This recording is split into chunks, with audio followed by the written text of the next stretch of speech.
విద్యార్థులకు అందించే మధ్యాహ్న భోజన మెన్యూను పెంచాలని నల్గొండ జిల్లా మిర్యాలగూడ సబ్ కలెక్టర్ కార్యాలయం ముందు విద్యార్థులతో కలిసి ఎస్ఎఫ్ఐ కార్యకర్తలు ధర్నా నిర్వహించారు। ఈ సందర్భంగా జిల్లా ఉపాధ్యక్షుడు కుర్రా సైదానాయక్ మాట్లాడుతూ ప్రభుత్వ అధికారులు తాగే వాటర్ బాటిల్ ఖరీదు 20 రూపాయలు కానీ పేద విద్యార్థులకు ప్రభుత్వ పాఠశాలలో మధ్యాహ్నం భోజనం ఖరీదు 10 రూపాయల లోపు అని అన్నారు।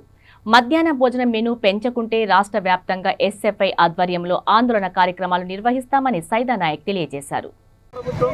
మధ్యాహ్న భోజనం మెనూ పెంచాలనే ఉద్దేశంతో భారత విద్యార్థి federation SFI Miryalaguda sub collector కార్యాలయం ముందు ధర్నా నిర్వహించడం జరిగింది। ఈ ప్రభుత్వం ఖైదీలకు 87 రూపాయలతో 3 పూటలు భోజనం పెడతా ఉంది।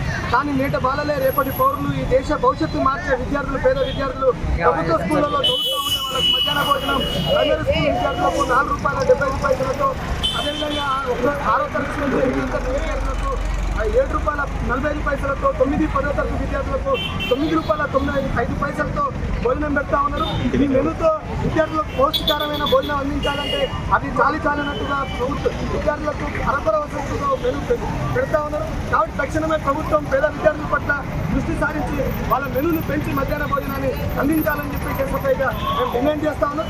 ప్రభుత్వం మెనూ మధ్యాహ్న భోజనం పెంచకుంటే ప్రభుత్వాన్ని రాష్ట్ర వ్యాప్తంగా ఎస్ఎఫ్ఐ ఆధ్వర్యంలో విద్యార్థుల పక్షాన ఉద్యమాలు చేయడానికి ఎస్ఎఫ్ఐ సిద్ధంగా ఉందని చెప్పేసి ప్రభుత్వాన్ని హెచ్చరిస్తా ఉన్నాం। సైదానాయక్, ఎస్ఎఫ్ఐ నల్గొండ జిల్లా ఉపాధ్యక్షుడు।